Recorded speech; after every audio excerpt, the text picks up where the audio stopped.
Anyways, back to my son's friends. So my son has these two friends that come over the house all the time. One friend, his name is Ken, works a lot with computers. The other friend, his name is Fabian. He wants to be a police officer. Both of these kids are really, really good.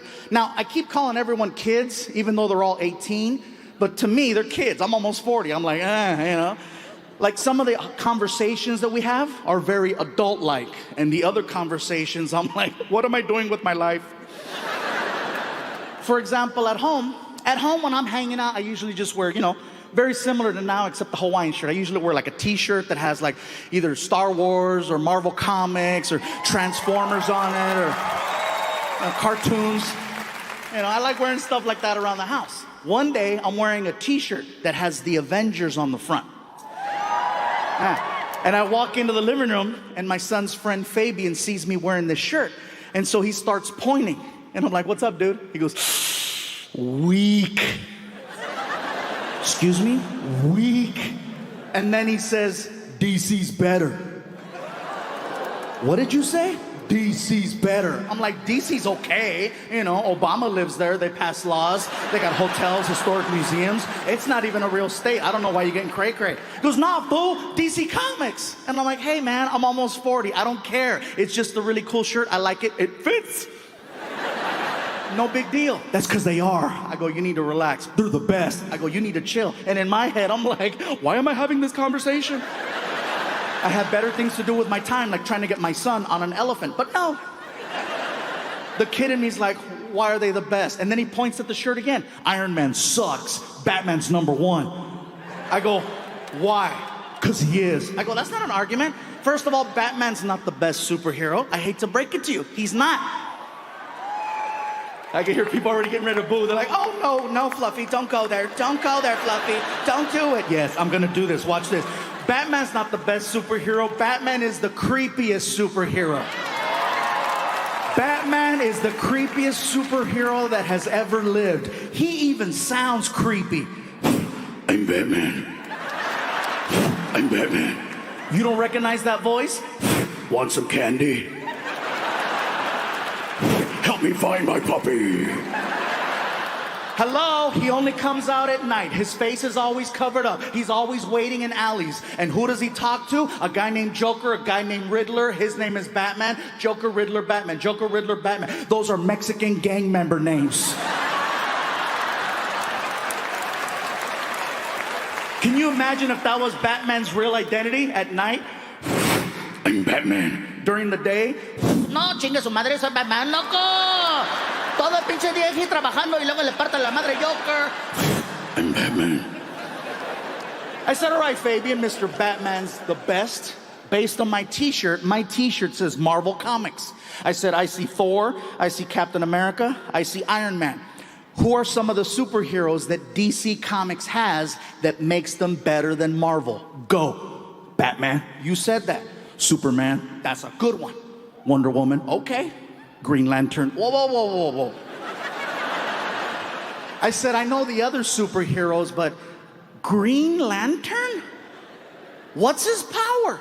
He wears a ring, and the ring gives him power. I said, that's a fantasy. I don't know any man who wears a ring who has power.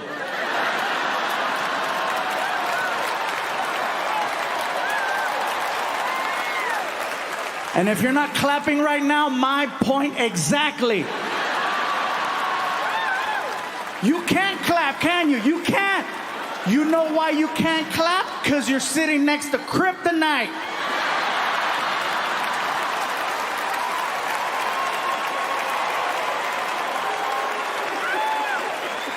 He's not even clapping. He's like, no, me pega Wonder Woman. No.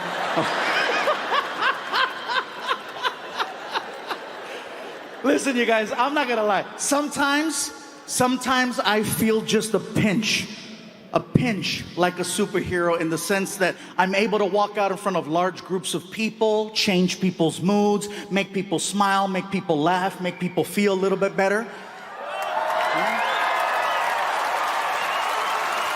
By that same token, like any superhero, I have my weaknesses too.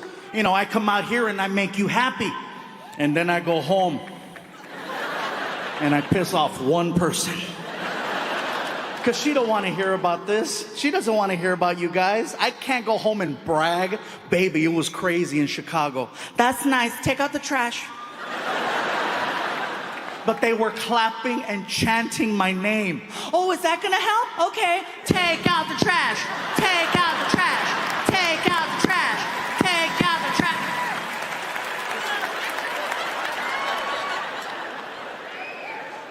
But they told me they love me. Ah.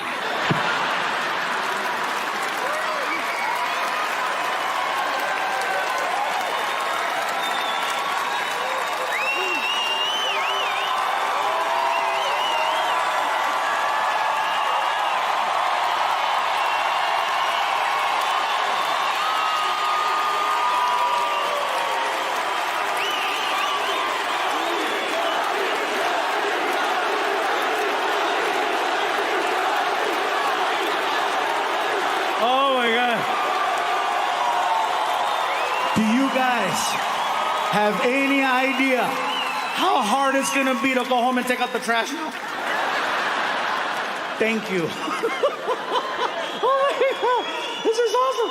I hear some of you too. You guys okay over here? That's a big compliment, by the way. Anytime I hear people in the arena and they're freaking, that lets me know I'm making you laugh so much. Your own body is rejecting the activity that you're participating in.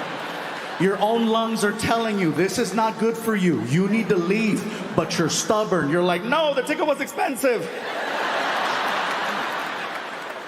That's usually from guys. From women, it's a little bit different. Anytime I hear women laughing so much that they begin to snort. You're already laughing. That tells me I'm making you laugh so much, I'm causing you to inhale and exhale at the same time, forcing you to make that. And if I hear a woman snort more than 2 times, that tells me I made you pee just a little.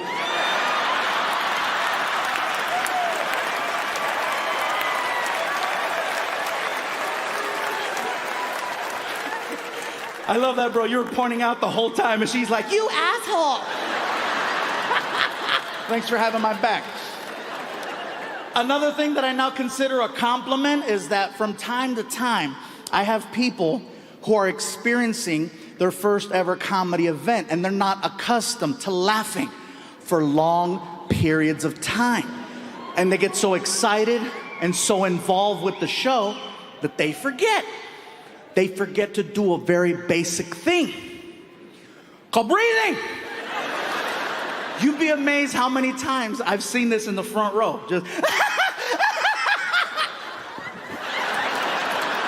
and they pass the hell out. The messed up part is only I can see what's happening.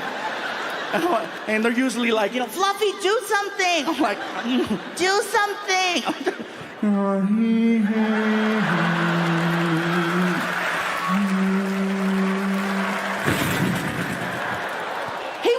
Thank you. I know some of you in the front are looking at me right now like, well, how big were you? I know. Hercules. Yeah. Anyways, you guys, let me tell you what happened. Basically, I found out I was a little sick. I was diagnosed about 2 years ago, type 2 diabetic. Now, I maxed out at 445 pounds. Yeah, that's way past Fluffy, okay? Let's be honest, that's not even, damn! 445 pounds, that's borderline Discovery Channel fat. That was like, I couldn't leave the house, you know? He wants to go to the movies. It was really bad, you guys, and so I was waking up every morning with a 300 plus sugar level. Now, anyone who knows anything about diabetes, that is super high. And you do that enough times and eventually, clear. It's so hard to say goodbye. They buried him in frosting. It was the sweetest funeral ever. Everyone got a cupcake. It was so nice. I'm at the doctor's office, you guys, and the doctor tells me, he says, listen, Gabriel, you're 445 pounds, your weight is out of control, your diabetes is out of control, you're 35 years old, you will not live another 2 years. I guarantee it. And I got very emotional, you know, I was like, are you serious? He goes, 2 years tops. And I was like, but I just started making money. Well, it's gonna be a nice funeral. I was like, what an ass. So it took a lot for me to finally start doing something about it, you know, because it's not like this is the first time I try to lose weight. This has been happening for a long time, but somebody tells you you're gonna die, you actually wake up. So what it took the support of my friends, my family, and, you know, especially, I gotta give credit where credit is due. Martin, you guys, helped me out so much because he's always encouraging me to go to the gym. Let's go work out, bro. Let's go do something. And more importantly than let's go work out is, you know, we're on the road together 46 weeks out of the year, so we eat together a lot, and he's always watching what I eat. And if he sees me reaching for something I shouldn't mess with, he checks me, especially breakfast. That's my favorite meal. I love breakfast. And they always put us at these nice hotels where they give us this continental breakfast with the buffet, and, you know, if I'm eating eggs and bacon and sausage, that's fine. Yes, some of it's fattening, but guess what? No sugar. If Martin sees me reaching for muffins or waffles, he makes a scene. He waits for me to get about 15 feet away, and he starts yelling in front of all the people at the restaurant. Oh yeah, he's still ghetto. I don't care if it's a Ritz-Carlton. Guess what? Machete's here. He starts yelling. He waits for me to get 15 feet away, and then he starts. Really, bro? You're gonna put that in your mouth, Fluffy? You know what that's gonna do to your body? Hey, have some self-respect. And he makes me cry at breakfast. I'm sad. I'm like, I don't want the muffin. I don't want it. I don't want the muffin. I'm not a little whore. I'm not a little whore. But see, that is a real friend who would check me and remind me, hey, bro, get mad at me all you want. I just want you to live. And I gotta respect that. That's why I love that dude, you know? And in turn, sometimes I gotta check Martin. Yeah. Believe me, you guys, it goes both ways. Sometimes I have to check him, not about his weight, but he has his demons too. You know, oh, believe that. Yes, sometimes there's limited space at the hotels where we're staying at. So sometimes we gotta double up on a room. And every now and then Martin will bring some random girl to the room at 3 o'clock in the morning, wakes me up. I gotta look at him and say, really, bro? You're gonna put that in your mouth?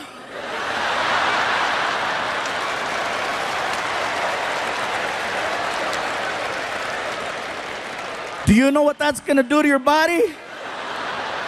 Hey, have some self. He doesn't. He really doesn't.